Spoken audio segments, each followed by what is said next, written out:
नमस्ते। स्वागत है आपका हमारे चैनल पर। आज हम प्रस्तुत कर रहे हैं प्रेमचंद की कहानी ईश्वरीय न्याय, जो इंसान के कर्म, भाग्य और न्याय के गहरे अर्थों को उजागर करती है। तो चलिए सुनते हैं ये प्रेरणादायक और सोचने पर मजबूर करने वाली कहानी। कानपुर जिले में पंडित भृगुदत्त नामक एक बड़े जमींदार थे। मुंशी सत्यनारायण उनके कारिंदा थे। वो बड़े स्वामी भक्त और सच्चरित्र मनुष्य थे। लाखों रुपए की तहसील और हजारों मन अनाज का लेन देन उनके हाथ में था, पर कभी उनकी नीयत डावाडोल न होती। उनके सुप्रबंध से रियासत दिनों दिन उन्नति करती जाती थी। ऐसे कट्टर विपरायण सेवक का जितना सम्मान होना चाहिए, उससे अधिक ही होता था। दुख खसुक के प्रत्येक अवसर पर पंडित जी उनके साथ बड़ी उदारता से पेश आते। धीरे धीरे मुंशी जी का विश्वास इतना बढ़ा कि पंडित जी ने हिसाब किताब का समझना भी छोड़ दिया। संभव है उनसे आजीवन इसी तरह निभ जाती, पर भावी प्रबल है। प्रयाग में कुंभ लगा तो पंडित जी भी स्नान करने गए। वहां से लौटकर फिर वे घर न आए।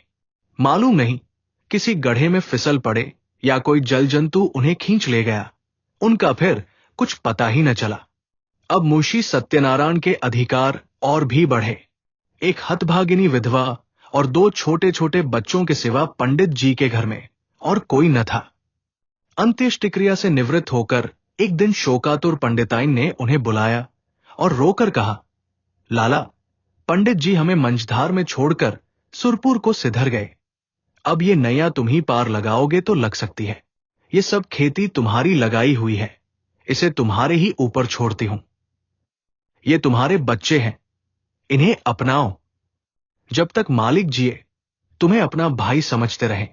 मुझे विश्वास है कि तुम उसी तरह इस भार को संभाले रहोगे।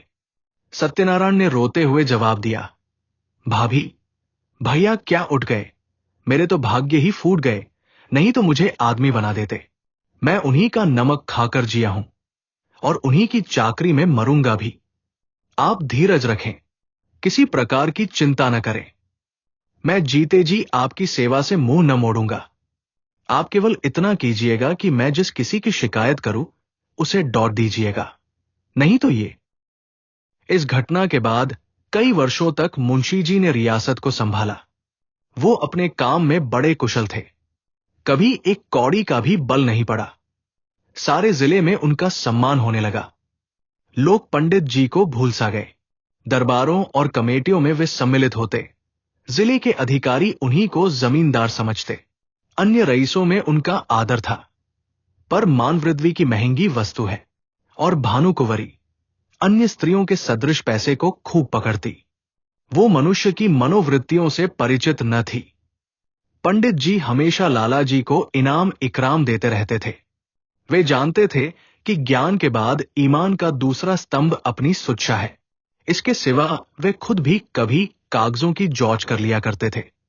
नाम मात्र ही को सही, पर इस निगरानी का डर जरूर बना रहता था, क्योंकि ईमान का सबसे बड़ा शत्रु अवसर है। भानुकुंवरी इन बातों को जानती न थी। अतएव अवसर तथा धनाभाव जैसे प्रबल शत्रुओं के पंजे में पड़कर मुंशी जी का ईमान कैसे बेदाग बचता। कानपुर शहर से मिला हुआ, ठीक गंगा के किनारे, एक बहुत आजाद और उपजाऊ गौव था। पंडित जी इस गौव को लेकर नदी किनारे पक्का घाट, मंदिर, बाग, मकान आदि बनवाना चाहते थे, पर उनकी ये कामना सफल न हो सकी। संयोग से अब ये गौव बिकने लगा। उनके जमींदार एक ठाकुर साहब थे। किसी फौजदारी के मामले में फंसे हुए थे। मुकदमा लड़ने के लिए रुपए की चाह थी। मुंशी जी ने कचहरी में ये समाचार सुना। चटपट मोलतोल हुआ। दोनों तरफ गरज थी। सौदा पटने में देर न लगी। बैनामा लिखा गया, रजिस्ट्री हुई। रुपए मौजूद न थे, पर शहर में साख थी। एक महाजन के यहां से 30,000 रुपए मंगवाए गए और ठाकुर साहब को नजर किए गए। कामकाज की आसानी के ख्याल से ये सब लिखापढ़ी मुंशी जी ने अपने ही नाम की, क्योंकि मालिक के लड़के अभी नाबालिग थे। उनके नाम से लेने में बहुत झंझट होती और विलंब होने से शिकार हाथ से निकल जाता। मुंशी जी बैनामा लिए असीम आनंद में मग्न भानुकुंवरी के पास आए, पर्दा कराया और ये शुभ समाचार सुनाया। भानुकुंवरी ने सजल नेत्रों से उनको धन्यवाद दिया। पंडित जी के नाम पर मंदिर और घाट बनवाने का इरादा पक्का हो गया। मुंशी जी दूसरे ही दिन उस गांव में आए। आसामी नजराने लेकर नए स्वामी के स्वागत को हाजिर हुए। शहर के रईसों की दावत हुई। लोगों के नामों पर बैठकर गंगा की खूब सैर की। मंदिर आदि बनवाने के लिए आबादी से हटकर रमणीक स्थान चुना गया। यद्यपि इस गांव को अपने नाम लेते समय मुंशी जी के मन में कपट का भाव न था, तथापि 2-4 दिन में ही उनका अंकुर जम गया और धीरे धीरे बढ़ने लगा। मुंशी जी इस गांव के आयव्यय का हिसाब अलग रखते और अपने स्वामिनों को उसका ब्योरो समझाने की जरूरत न समझते। भानुकुंवरी इन बातों में दखल देना उचित न समझती थी, पर दूसरे कारिंदों से बातें सुन सुनकर उसे शंका होती थी कि कहीं मुंशी जी दगा तो न देंगे। अपने मन का भाव मुंशी से छिपाती थी, इस ख्याल से कि कहीं कारिंदों ने उन्हें हानि पहुंचाने के लिए ये षड्यंत्र न रचा हो। इस तरह कई साल गुजर गए। अब उस कपट के अंकुर ने वृक्ष का रूप धारण किया। भानुकुंवरी को मुंशी जी के उस मार्ग के लक्षण दिखाई देने लगे। उधर मुंशी जी के मन ने कानून से नीति पर विजय पाई। उन्होंने अपने मन में फैसला किया कि गौव मेरा है। मैं भानुकुंवरी का 30,000 का ऋणी अवश्य हूं। वे बहुत करेंगी तो अपने रुपए ले लेंगी और क्या कर सकती हैं। मगर दोनों तरफ ये आग अंदर ही अंदर सुलगती रही। मुंशी जी अस्त्र सज्जित होकर आक्रमण के इंतजार में थे और भानुकुंवरी इसके लिए अवसर ढूंढ रही थी।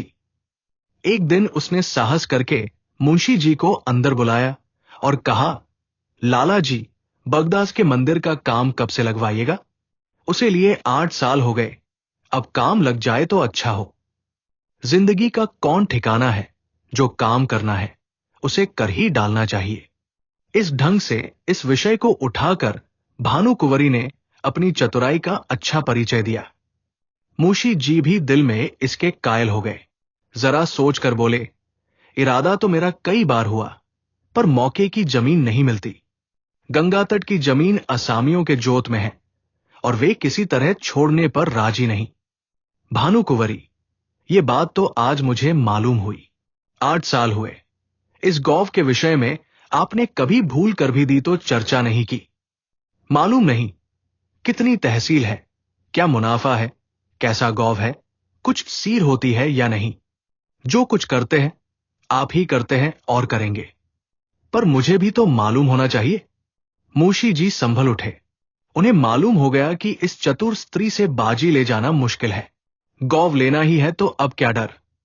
खुलकर बोले, आपको इससे कोई सरोकार न था, इसलिए मैंने व्यर्थ कष्ट देना मुनासिब न समझा। भानुकुंवरी के हृदय में कुठार सा लगा। पर्दे से निकल आई और मुंशी जी की तरफ तेज आंखों से देखकर बोली, आप क्या कहते हैं? आपने गौव मेरे लिए लिया था या अपने लिए? रुपए मैंने दिए या आपने? उस पर जो खर्च पड़ा वो मेरा था या आपका? मेरी समझ में नहीं आता कि आप कैसी बातें करते हैं। मुंशी जी ने सावधानी से जवाब दिया, ये तो आप जानती हैं कि गौव हमारे नाम से बसा हुआ है। रुपया जरूर आपका लगा, पर मैं उसका देनदार हूं। रहा तहसील वसूल का खर्च, ये सब मैंने अपने पास से दिया है। उसका हिसाब किताब, आय व्यय सब रखता गया हूं।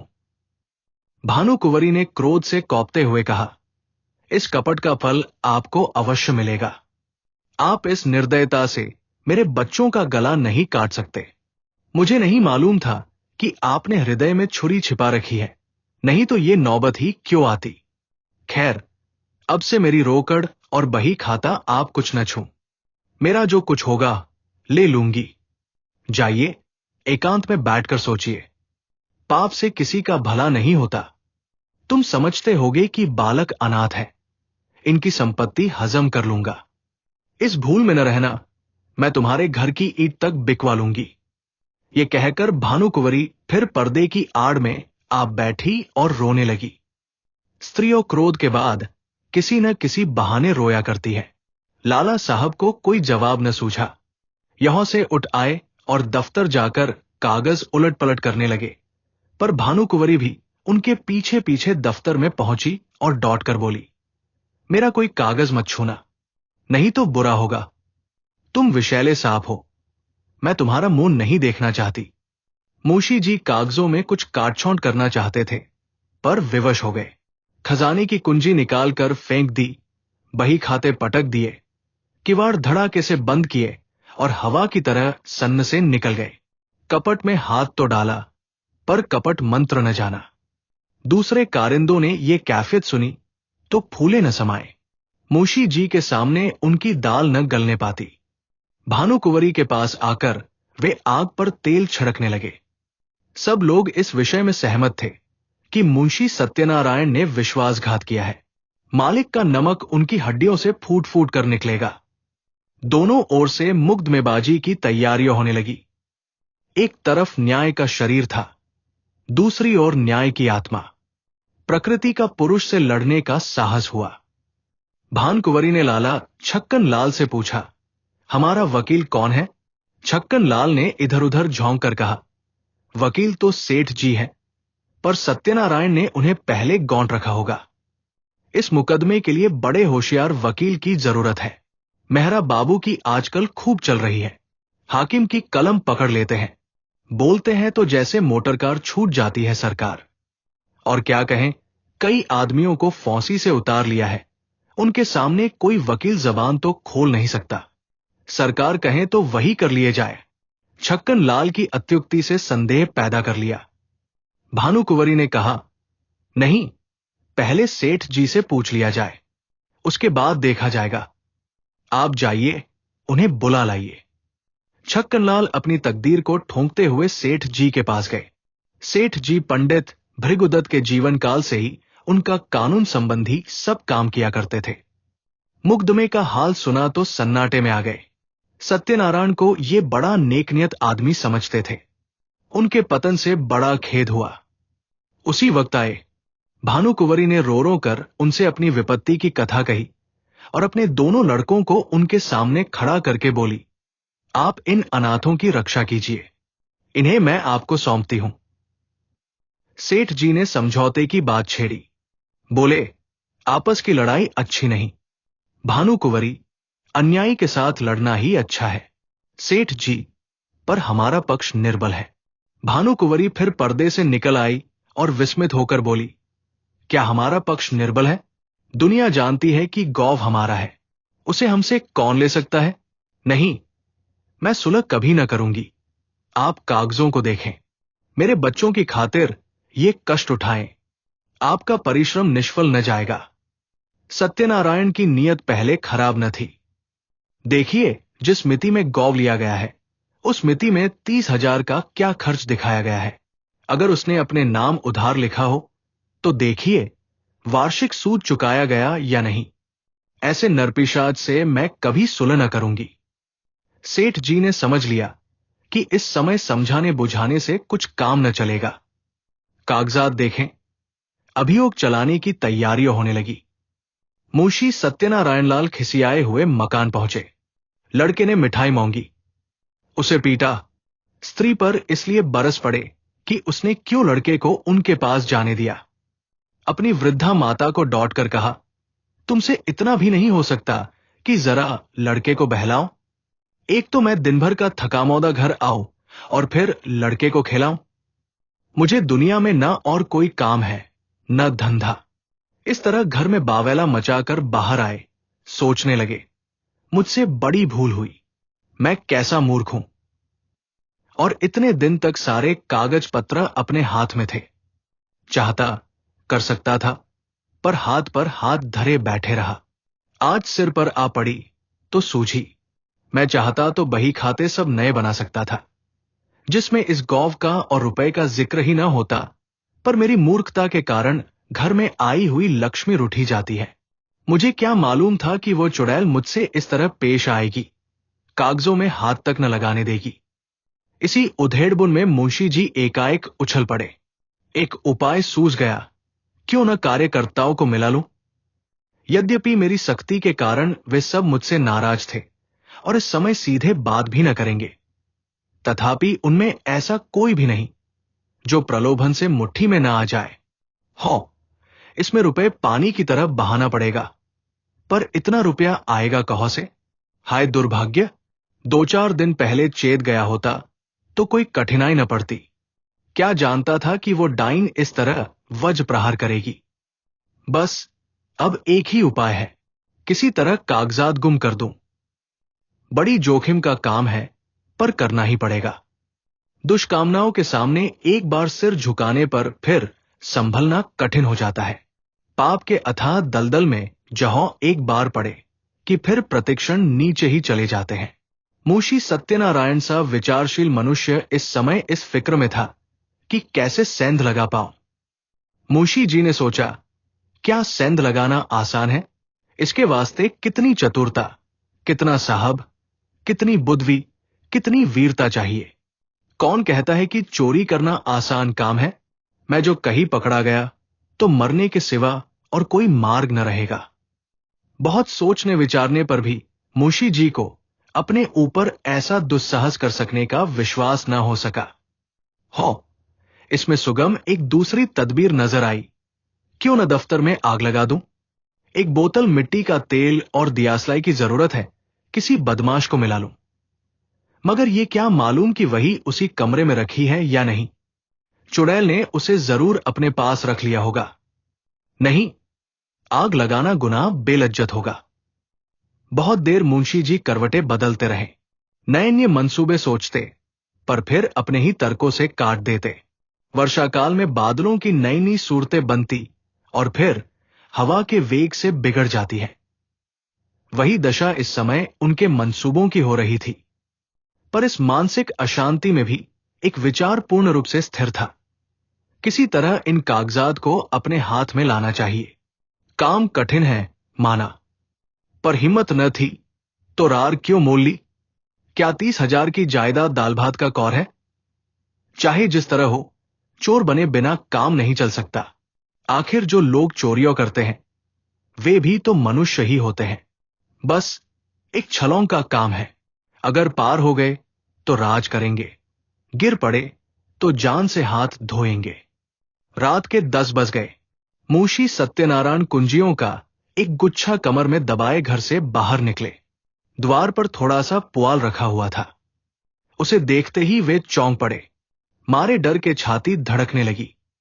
जान पड़ा कि कोई छिपा बैठा है। कदम रुक गए। पुआल की तरफ ध्यान से देखा, उसमें बिल्कुल हरकत न हुई। तब हिम्मत बौंधी, आगे बढ़े और मन को समझाने लगे, मैं कैसा बौखल हूं। अपने द्वार पर किसका डर और सड़क पर भी मुझे किसका डर है? मैं अपनी राह जाता हूं, कोई मेरी तरफ तिरछी आंख से नहीं देख सकता। जब मुझे सेंध लगाते देख ले, नहीं पकड़ ले, तब अलबत्ते डरने की बात है। तिस पर भी बचाव की युक्ति निकल सकती है। अकस्मात उन्होंने भानुकुंवरी के एक चपरासी को आते हुए देखा। कलेजा धड़क उठा। लपक कर एक अंधेरी गली में घुस गए। बड़ी देर तक वहां खड़े रहे। जब वो सिपाही आंखों से ओझल हो गया, तब फिर सड़क पर आए। वो सिपाही आज सुबह तक इनका गुलाम था।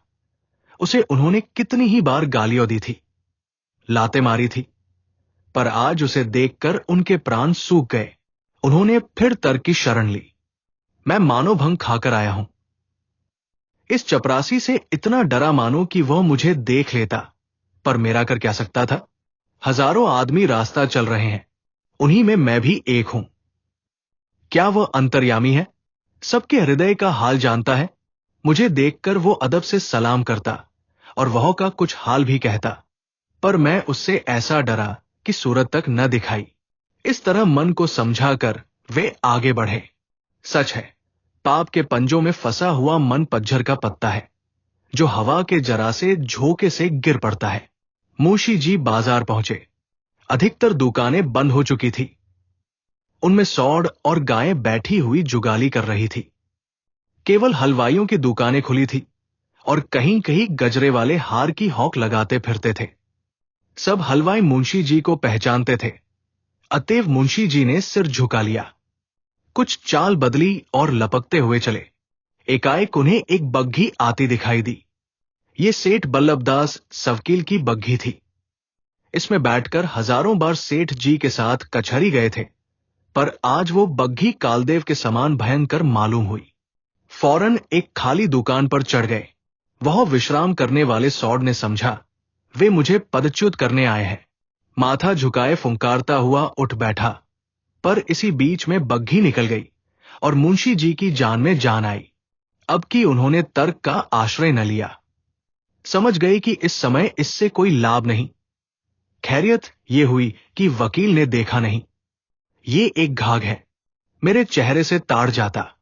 कुछ विद्वानों का कथन है कि मनुष्य की स्वाभाविक प्रवृत्ति पाप की ओर होती है, पर यह कोरा अनुमान ही अनुमान है, अनुपसिद्ध बात नहीं। सच बात तो यह है कि मनुष्य स्वभावत पाप भीरु होता है, और हम प्रत्यक्ष देख रहे हैं कि पाप से उसे कैसी घृणा होती है। एक फरलांग आगे चलकर मुंशी जी को एक गली मिली। वो भानु कुंवरी के घर का एक रास्ता था। धुंधली सी लालटेन जल रही थी। जैसा मुंशी जी ने अनुमान किया था, पहरेदार का पता न था। अस्तबल में चमारों के यहों नाच हो रहा था। कई चमारिनें बनाव सिंगार करके नाच रही थी। चमार मृदंग बजाब जाकर गाते थे। नाही घरे श्याम, घेरी आए बदरा, सोवत रहेव, सपन एक देखेव, रामा। खुली गई नींद, ढरक गए कजरा, नाही घरे श्याम, घेरी आए बदरा। दोनों पहरेदार वही तमाशा देख रहे थे। मुंशी जी दबे पौव लालटेन के पास गए और जिस तरह बिल्ली चूहे पर झपटती है, उसी तरह उन्होंने झपट कर लालटेन को बुझा दिया। एक पड़ाव पूरा हो गया, पर वे उस कार्य को जितना दुष्कर समझते थे, उतना न जान पड़ा। हृदय कुछ मजबूत हुआ। दफ्तर के बरामदे में पहुंचे और खूब कान लगाकर आहट ली। चारों ओर सन्नाटा छाया हुआ था।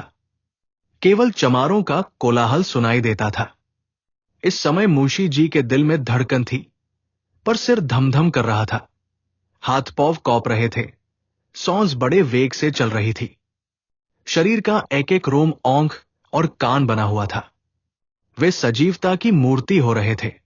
उनमें जितना पौरुष, जितनी चपलता, जितना साहस, जितनी चेतना, जितनी बुद्धि, जितना औसान था, वे सब इस वक्त सजग और सचेत होकर इच्छा शक्ति की सहायता कर रहे थे।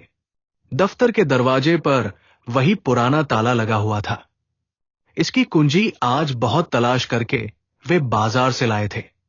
ताला खुल गया। किवाड़ों ने बहुत दबी जबान से प्रतिरोध किया। इस पर किसी ने ध्यान न दिया। मुंशी जी दफ्तर में दाखिल हुए। भीतर चिराग जल रहा था। मुंशी जी को देखकर उसने एक दफे सिर हिलाया, मानो उन्हें भीतर आने से रोका। मुंशी जी के पैर थरथर कौप रहे थे। एडियो जमीन से उछली पड़ती थी। पाप का बोझ उन्हें असह्य था। पल भर में मुंशी जी ने बहियों को उल्टा पलटा। लिखावट उनकी आंखों में तैर रही थी। इतना अवकाश कहो था कि जरूरी कागजात छौंट लेते। उन्होंने सारी बहियों को समेटकर एक गट्ठर बनाया और सिर पर रखकर तीर के समान कमरे के बाहर निकल आए। उस पाप की गठरी को लादे हुए वो अंधेरी गली से गायब हो गए। तंग, अंधेरी, दुर्गंधपूर्ण कीचड़ से भरी हुई गलियों में वे नंगे पौव, स्वार्थ, लोभ और कपट का बोझ लिए चले जाते थे। मानो पापमय आत्मा नरक की नालियों में बही चली जाती थी। बहुत दूर तक भटकने के बाद वे गंगा किनारे पहुंचे। जिस तरह कलुषित हृदयों में कहीं कहीं धर्म का धुंधला प्रकाश रहता है, उसी तरह नदी की काली सतह पर तारे झिलमिला रहे थे।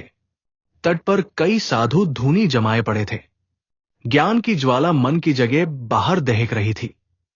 मुंशी जी ने अपना गट्ठर उतारा और चादर से खूब मजबूत बांधकर बलपूर्वक नदी में फेंक दिया। सोती हुई लहरों में कुछ हलचल हुई और फिर सन्नाटा हो गया। मुंशी सत्यनारायण लाल के घर में दो स्त्रियां थी, माता और पत्नी। वे दोनों अशिक्षिता थी। तिस पर भी मुंशी जी को गंगा में डूब मरने या कहीं भाग जाने की जरूरत न होती थी। न वे बॉडी पहनती थी, न मोजे जूते, न हारमोनियम पर गा सकती थी। यहां तक कि उन्हें साबुन लगाना भी न आता था। हेयरपिन, ब्रूचेज, जैकेट आदि परमावश्यक चीजों का तो नाम ही नहीं सुना था। बहू में आत्मसम्मान जरा भी नहीं था, न सास में आत्मगौरव का जोश। बहू अब तक सास की घुड़की और भीगी बिल्ली की तरह सह लेती थी। हम मूर्ख है। सास को बच्चे के नहलाने धुलाने, यहां तक कि घर में झाड़ू देने से भी घृणा न थी। हाँ, ज्ञानांधे। बहू स्त्री क्या थी? मिट्टी का लोंदा थी। एक पैसे की जरूरत होती तो सास से मांगती। सारांश ये कि दोनों स्त्रियों अपने अधिकारों से बेखबर अंधकार में पड़ी हुई पशुवत जीवन व्यतीत करती थी। ऐसी फूहड़ थी कि रोटियां भी अपने हाथों से बना लेती थी। कंजूसी के मारे दालमोट, समोसे कभी बाजार से न मंगाती। आगरे वाले की दुकान की चीजें खाई होती तो उनका मजा जानती। बुढ़िया खूसट दवा दर्पण भी जानती थी। बैठी बैठी घासपात कूटा करती। मूशी जी ने मौ के पास जाकर कहा, अम्मौ, अब क्या होगा? भानु कुंवरी ने मुझे जवाब दे दिया। माता ने घबरा कर पूछा, जवाब दे दिया? मूशी, हाँ, बिल्कुल बेकसूर। माता, क्या बात हुई? भानु कुंवरी का मिजाज तो ऐसा न था। मूशी, बात कुछ न थी। मैंने अपने नाम से जो गौव लिया था उसे मैंने अपने अधिकार में कर लिया। कल मुझसे और उनसे साफ साफ बातें हुई। मैंने कह दिया कि गौव मेरा है, मैंने अपने नाम से लिया है, उसमें तुम्हारा कोई इजारा नहीं। बस बिगड़ गई। जो मुंह में आया बकती रही। उसी वक्त मुझे निकाल दिया और धमका कर कहा, मैं तुमसे लड़कर अपना गौव ले लूंगी। अब आज ही उनकी तरफ से मेरे ऊपर मुकदमा दायर होगा। मगर इससे होता क्या है? गौव मेरा है, उस पर मेरा कब्जा है। एक नहीं, 1000 मुकदमे चलाएं, डिग्री मेरी होगी। माता ने बहू की तरफ मर्मांतक दृष्टि से देखा और बोली, क्यों भैया, वो गौव लिया तो था तुमने उन्हीं के रुपए से और उन्हीं के वास्ते। मूशी, लिया था, तब लिया था। अब मुझसे ऐसा आबाद और मालदार गौव नहीं छोड़ा जाता। वो मेरा कुछ नहीं कर सकती, मुझसे अपना रुपया भी नहीं ले सकती। 150 गौव तो है, तब भी हवस नहीं मानती। माना, बेटा, किसी के धन ज्यादा होता है तो वो उसे फेंक थोड़े ही देता है। तुमने अपनी नीयत बिगाड़ी, ये अच्छा काम नहीं किया। दुनिया तुम्हें क्या कहेगी? और दुनिया चाहे कहे या न कहे, तुमको भला ऐसा करना चाहिए कि जिसकी गोद में इतने दिन पले, जिसका इतने दिनों तक नमक खाया, अब उसी से दगा करो। नारायण ने तुम्हें क्या नहीं दिया? मजे से खाते हो, पहनते हो, घर में नारायण का दिया 4 पैसा है, बाल बच्चे हैं, और क्या चाहिए? मेरा कहना मानो, इस कलंक का टीका अपने माथे न लगाओ। ये अबजस मत लो। बरकत अपनी कमाई में होती है, हराम की कौड़ी कभी नहीं फलती। मूशी, ओह, ऐसी बातें बहुत सुन चुका हूं। दुनिया उन पर चलने लगे तो सारे काम बंद हो जाए। मैंने इतने दिनों इनकी सेवा की, मेरी ही बदौलत ऐसे ऐसे 4-5 गौव बढ़ गए। जब तक पंडित जी थे, मेरी नियत का मान था। मुझे औंख में धूल डालने की जरूरत न थी। वे आप ही मेरी खातिर कर दिया करते थे। उन्हें मरे 8 साल हो गए, मगर मुसम्मात के एक बीड़े पान की कसम खाता हूं। मेरी जात से उनको हजारों रुपए मासिक की बचत होती थी।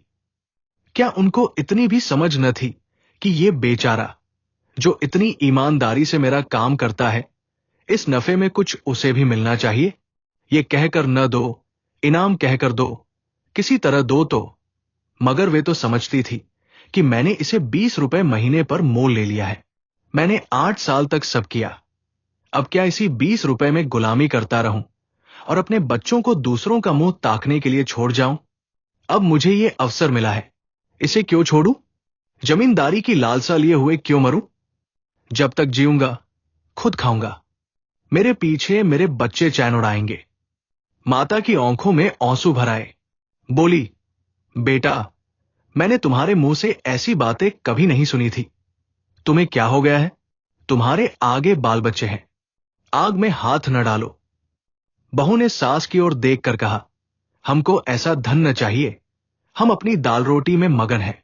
मुशी, अच्छी बात है, तुम लोग रोटी दाल खाना, गाढ़ा पहनना, मुझे अब हलवे पूरी की इच्छा है। माता, ये अधर्म मुझसे न देखा जाएगा। मैं गंगा में डूब मरूंगी। पत्नी, तुम्हें ये सब कौंटा बोना है तो मुझे मायके पहुंचा दो। मैं अपने बच्चों को लेकर इस घर में न रहूंगी।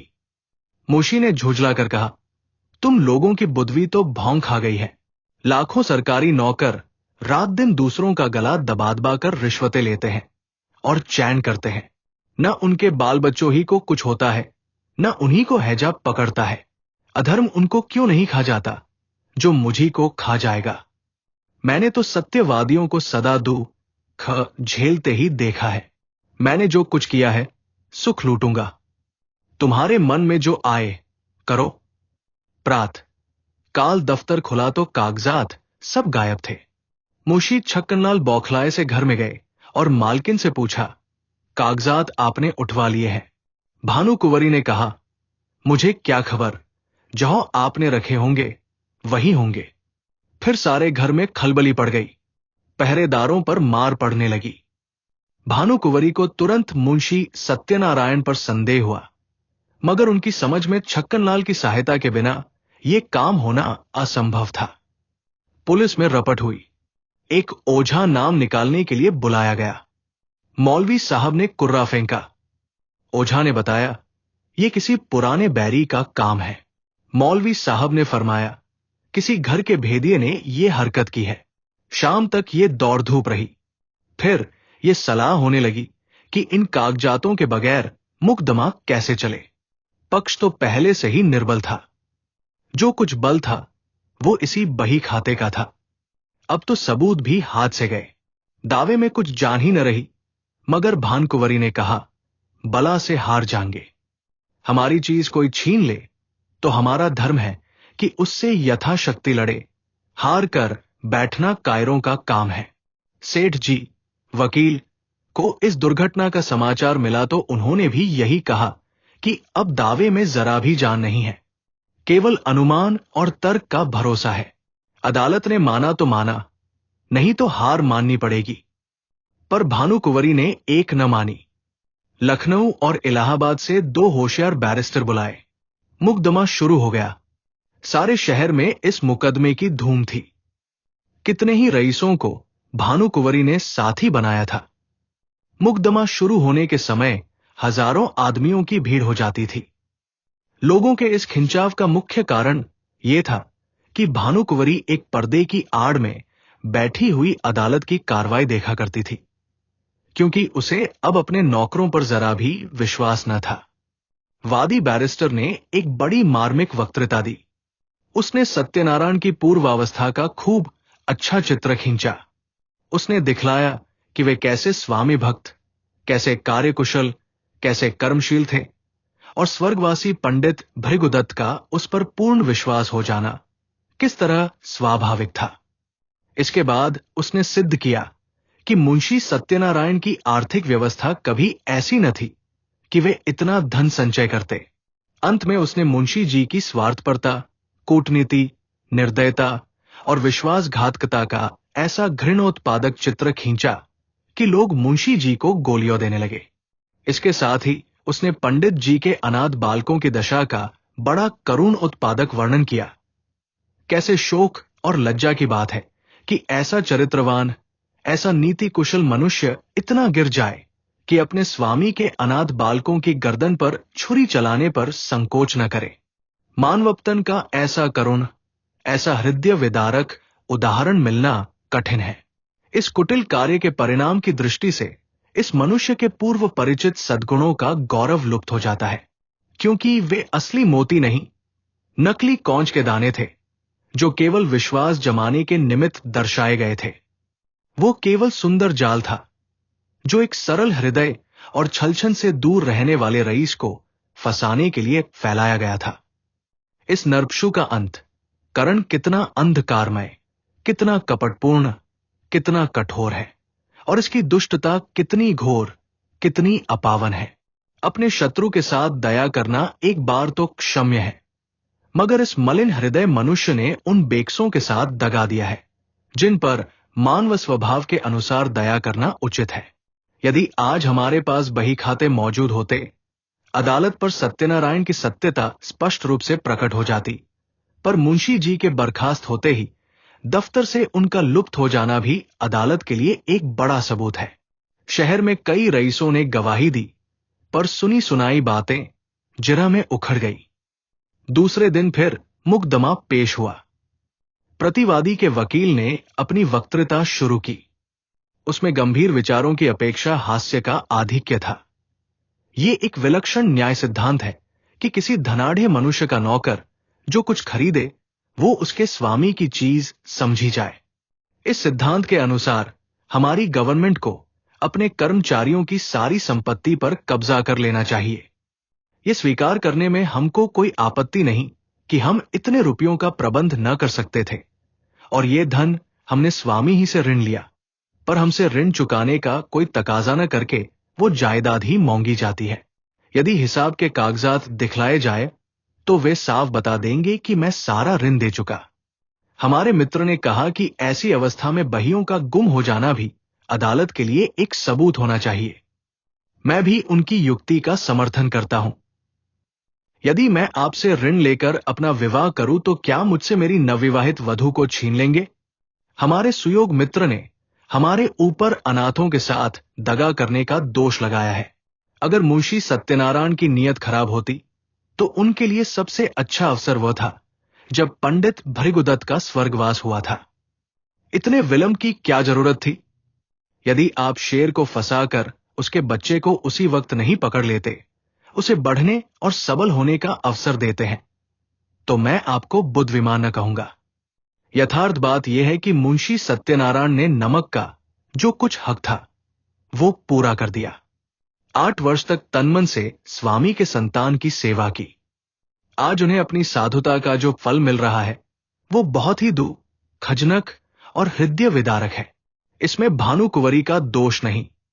वे एक गुण संपन्न महिला है, मगर अपनी जाति के अवगुण उनमें भी विद्यमान है। ईमानदार मनुष्य स्वभावत स्पष्टभाषी होता है। उसे अपनी बातों में नमक मिर्च लगाने की जरूरत नहीं होती। यही कारण है कि मुंशी जी के मृदुभाषी मातहतों को उन पर आक्षेप करने का मौका मिल गया। इस दावे की जड़ केवल इतनी ही है और कुछ नहीं। भानुकुंवरी यहां उपस्थित है। क्या वे कह सकती है कि इस 8 वर्ष की मुद्दत में कभी इस गौव का जिक्र उनके सामने आया?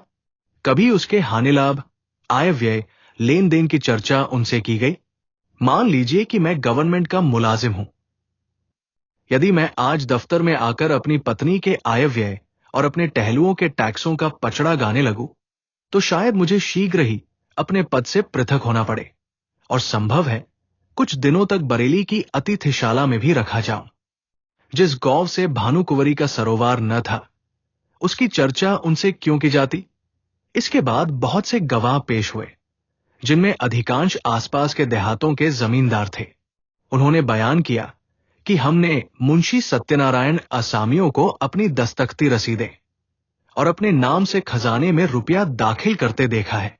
इतने में संध्या हो गई। अदालत ने 1 सप्ताह में फैसला सुनाने का हुक्म दिया। सत्यनारायण को अब अपनी जीत में कोई संदेह न था। वादी पक्ष के गवाह भी उखड़ गए थे और बहस भी सबूत से खाली थी। अब इनकी गिनती भी जमींदारों में होगी और संभव है ये कुछ दिनों में रईस कहलाने लगेंगे। पर किसी न किसी कारण से अब शहर के गणमान्य पुरुषों से आंखें मिलाते शर्माते थे। उन्हें देखते ही उनका सिर नीचा हो जाता था। वो मन में डरते थे कि वे लोग कहीं इस विषय पर कुछ पूछताछ न कर बैठें। वो बाजार में निकलते तो दुकानदारों में कुछ कानाफूसी होने लगती और लोग उन्हें तिरछी दृष्टि से देखने लगते। अब तक लोग उन्हें विवेकशील और सच्चरित्र मनुष्य समझते। शहर के धनी मानी उन्हें इज्जत की निगाह से देखते और उनका बड़ा आदर करते थे। यद्यपि मुंशी जी को अब तक इनसे टेढ़ी तिरछी सुनने का संयोग न पड़ा था, तथापि उनका मन कहता था कि सच्ची बात किसी से छिपी नहीं है। चाहे अदालत से उनकी जीत हो जाए, पर उनकी साख अब जाती रही। अब उन्हें लोग स्वार्थी, कपटी और दगाबाज समझेंगे। दूसरों की बात तो अलग रही, स्वयं उनके घरवाले उनकी उपेक्षा करते थे। बूढ़ी माता ने 3 दिन से मुंह में पानी नहीं डाला। स्त्री बार बार हाथ जोड़कर कहती थी कि अपने प्यारे बालकों पर दया करो। बुरे काम का फल कभी अच्छा नहीं होता। नहीं तो पहले मुझी को विष खिला दो। जिस दिन फैसला सुनाया जाने वाला था, प्रात काल एक कुंजड़िन तरकारियों लेकर आई और मुंशाइन से बोली, बहो जी, हमने बाजार में एक बात सुनी है, बुरा न मानो तो कहूं। जिसको देखो उसके मुंह से यही बात निकलती है कि लाला बाबू ने जालसाजी से पंडिताइन का कोई हल्का ले लिया। हमें तो इस पर यकीन नहीं आता। लाला बाबू ने न संभाला होता तो अब तक पंडिताइन का कहीं पता न लगता, एक अंगुल जमीन न बचती। इन्हीं में एक सरदार था कि सबको संभाल लिया, तो क्या अब उन्हीं के साथ बदी करेंगे? अरे बहू, कोई कुछ साथ लाया है कि ले जाएगा? यही नेकबदी रह जाती है। बुरे का फल बुरा होता है। आदमी न देखे पर अल्लाह सब कुछ देखता है। बहू जी पर घड़ों पानी पड़ गया। जी चाहता था कि धरती फट जाती तो उसमें समा जाती। स्त्रियों स्वभावत लज्जावती होती है। उनमें आत्माभिमान की मात्रा अधिक होती है। निंदा अपमान उनसे सहन नहीं हो सकता है। सिर झुकाए हुए बोली, बुआ, मैं इन बातों को क्या जानूं? मैंने तो आज ही तुम्हारे मुंह से सुनी है। कौन सी तरकारियों है? मुंशी सत्यनारायण अपने कमरे में लेटे हुए कुंजड़िन की बातें सुन रहे थे। उसके चले जाने के बाद आकर स्त्री से पूछने लगे, ये शैतान की खाला क्या कह रही थी? स्त्री ने पति की ओर से मुंह फेर लिया और जमीन की ओर ताकते हुए बोली, क्या तुमने नहीं सुना? तुम्हारा गुणगान कर रही थी। तुम्हारे पीछे देखो, किस किस के मुंह से ये बातें सुननी पड़ती है और किस किस से मुंह छिपाना पड़ता है। मुंशी जी अपने कमरे में लौट आए। स्त्री को कुछ उत्तर नहीं दिया। आत्मा लज्जा से परास्त हो गई। जो मनुष्य सदैव सर्वसम्मानित रहा हो, जो सदा आत्माभिमान से सिर उठाकर चलता रहा हो, जिसकी सुकृति की सारे शहर में चर्चा होती हो, वो कभी सर्वथा लज्जा शून्य नहीं हो सकता। लज्जा कुपथ की सबसे बड़ी शत्रु है। कुवासनाओं के भ्रम में पड़कर मुंशी जी ने समझा था, मैं इस काम को ऐसी गुप्त रीति से पूरा कर ले जाऊंगा कि किसी को कानो कान खबर न होगी। पर उनका ये मनोरथ सिद्ध न हुआ। बाधा आ खड़ी हुई। उनके हटाने में उन्हें बड़े दुस्साहस से काम लेना पड़ा, पर यह भी उन्होंने लज्जा से बचने के निमित्त किया, जिसमें ये कोई न कहे कि अपनी स्वामिनी को धोखा दिया। इतना यत्न करने पर भी निंदा से न बच सके। बाजार का सौदा बेचने वालियों भी अब अपमान करती हैं। कुवासनाओं से दबी हुई लज्जा शक्ति इस कड़ी चोट को सहन न कर सकी। मुंशी जी सोचने लगे, अब मुझे धन संपत्ति मिल जाएगी, ऐश्वर्यवान हो जाऊंगा, परंतु निंदा से मेरा पीछा न छूटेगा। अदालत का फैसला मुझे लोक निंदा से न बचा सकेगा। ऐश्वर्य का फल क्या है? मान और मर्यादा। उससे हाथ धो बैठा तो ऐश्वर्य को लेकर क्या करूंगा? चित्त की शक्ति खोकर, लोक लज्जा सहकर, जन समुदाय में नीच बनकर और अपने घर में कलह का बीज बोकर यह संपत्ति मेरे किस काम आएगी? और यदि वास्तव में कोई न्याय शक्ति हो और वह मुझे इस कुकृत्य का दंड दे, तो मेरे लिए सिवा मुख में कालिख लगाकर निकल जाने के और कोई मार्ग न रहेगा। सत्यवादी मनुष्य पर कोई विपत पड़ती है तो लोग उनके साथ सहानुभूति करते हैं। दुष्टों की विपत्ति लोगों के लिए व्यंग्य की सामग्री बन जाती है। उस अवस्था में ईश्वर अन्यायी ठहराया जाता है, मगर दुष्टों की विपत्ति ईश्वर के न्याय को सिद्ध करती है। परमात्मन, इस दुर्दशा से किसी तरह मेरा उद्धार करो। क्यों न जाकर मैं भानुकुंवरी के पैरों पर गिर पड़ूं और विनय करूं कि ये मुकदमा उठा लो। शोक, पहले ये बात मुझे क्यों न सूझी? अगर कल तक मैं उनके पास चला गया होता तो बात बन जाती, पर अब क्या हो सकता है? आज तो फैसला सुनाया जाएगा। मुंशी जी देर तक इसी विचार में पड़े रहे, पर कुछ निश्चय न कर सके कि क्या करें। भानुकुंवरी को भी विश्वास हो गया कि अब गौव हाथ से गया। बेचारी हाथ मल कर रह गई। रात भर उसे नींद न आई। रह रहकर मुंशी सत्यनारायण पर क्रोध आता था। हाय पापी, ढोल बजाकर मेरा 50,000 का माल लिए जाता है और मैं कुछ नहीं कर सकती। आजकल के न्याय करने वाले बिल्कुल औंके अंधे हैं। जिस बात को सारी दुनिया जानती है उसमें भी उनकी दृष्टि नहीं पहुंचती। बस दूसरों को आंखों से देखते हैं, कोरे कागजों के गुलाम है। न्याय वह है जो दूध का दूध, पानी का पानी कर दे। ये नहीं कि खुद ही कागजों के धोखे में आ जाए, खुद ही पाखंडियों के जाल में फंस जाए। इसी से तो ऐसी छली, कपटी, दगाबाज और दुरात्माओं का साहस बढ़ गया है। खैर, गौव जाता है तो जाए, लेकिन सत्यनारायण, तुम शहर में कहीं मुंह दिखाने के लायक भी न रहे। इस ख्याल से भानुकुंवरी को कुछ शांति हुई। शत्रु की हानि मनुष्य को अपने लाभ से भी अधिक प्रिय होती है। मानव स्वभाव ही कुछ ऐसा है। तुम हमारा एक गौव ले गए, नारायण चाहेंगे तो तुम भी इससे सुख न पाओगे। तुम आप नरक की आग में जलोगे। तुम्हारे घर में कोई दिया जलाने वाला न रह जाएगा। फैसले का दिन आ गया। आज इजलास में बड़ी भीड़ थी। ऐसे ऐसे महानुभाव उपस्थित थे जो बगुलों की तरह अफसरों की बधाई और विदाई के अवसरों ही में नजर आया करते हैं। वकीलों और मुख्तारों की पलटन भी जमा थी। नियत समय पर जज साहब ने इजलास सुशोभित किया। विस्तृत न्याय भवन में सन्नाटा छा गया। अहलमद ने संदूक से तजवीज निकाली। लोग उत्सुक होकर एक एक कदम और आगे खिसक गए।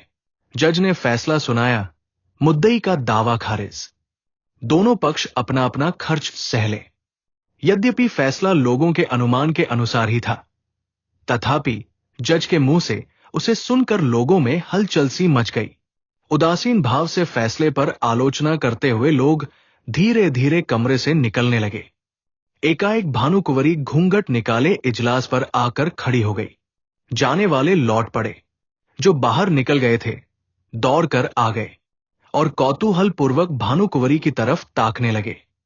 भानुकुंवरी ने कंपित स्वर में जज से कहा, सरकार, यदि हुक्म दे तो मैं मुंशी जी से कुछ पूछूं। यद्यपि ये बात नियम के विरुद्ध थी, तथापि जज ने दयापूर्वक आज्ञा दे दी। तब भानुकुंवरी ने सत्यनारायण की तरफ देखकर कहा, लाला जी, सरकार ने तुम्हारी डिग्री तो कर ही दी। गौव तुम्हें मुबारक रहे, मगर ईमान आदमी का सब कुछ है। ईमान से कह दो, गौव किसका है? हजारों आदमी ये प्रश्न सुनकर कौतूहल से सत्यनारायण की तरफ देखने लगे। मुंशी जी विचार सागर में डूब गए। हृदय में संकल्प और विकल्प में घोर संग्राम होने लगा। हजारों मनुष्यों की आंखें उनकी तरफ जमी हुई थी। यथार्थ बात अब किसी से छिपी न थी। इतने आदमियों के सामने असत्य बात मुंह से निकल न सकी। लज्जा से जबान बंद कर ली। मेरा कहने में काम बनता था। कोई बात न थी, किंतु घोरतम पाप का दंड समाज दे सकता है, उसके मिलने का पूरा भय था। आपका कहने से काम बिगड़ता था। जीती जिताई बाजी हाथ से निकली जाती थी। सर्वोत्कृष्ट काम के लिए समाज से जो इनाम मिल सकता है, उसके मिलने की पूरी आशा थी। आशा के भय को जीत लिया। उन्हें ऐसा प्रतीत हुआ जैसे ईश्वर ने मुझे अपना मुख उज्जवल करने का ये अंतिम अवसर दिया है। मैं अब भी मान व सम्मान का पात्र बन सकता हूं। अब अपनी आत्मा की रक्षा कर सकता हूं। उन्होंने आगे बढ़कर भानुकुंवरी को प्रणाम किया और कौपते हुए स्वर से बोले, आपका। हजारों मनुष्यों के मुंह से एक गगनस्पर्शी ध्वनि निकली, सत्य की जय। जज ने खड़े होकर कहा, यह कानून का न्याय नहीं, ईश्वरीय न्याय है। इसे कथा न समझिएगा, यह सच्ची घटना है। भानुकुंवरी और सत्यनारायण अब भी जीवित है। मुंशी जी के इस नैतिक साहस पर लोग मुग्ध हो गए। मानवीय न्याय पर ईश्वरीय न्याय ने जो विलक्षण विजय पाई, उसकी चर्चा शहर भर में महीनों रही। भानुकुंवरी मुंशी जी के घर गई, उन्हें मना कर लाई। फिर अपना सारा कारोबार उन्हें सौंपा और कुछ दिनों उपरांत ये गौव उन्हीं के नाम हिब्बा कर दिया। मुंशी जी ने भी उसे अपने अधिकार में रखना उचित न समझा, कृष्णार्पण कर दिया। अब इसकी आमदनी दीन दुखियों और विद्यार्थियों की सहायता में खर्च होती। कहानी से हमें यह सीख मिलती है कि इंसान के कर्म ही उसका सच्चा न्याय तय करते हैं, न कि किस्मत या हालात। अगर आपको कहानी पसंद आई हो तो चैनल को सब्सक्राइब करें, लाइक करें और बेल आइकॉन जरूर दबाएं ताकि आप हमारी अगली कहानियों को मिस न करें।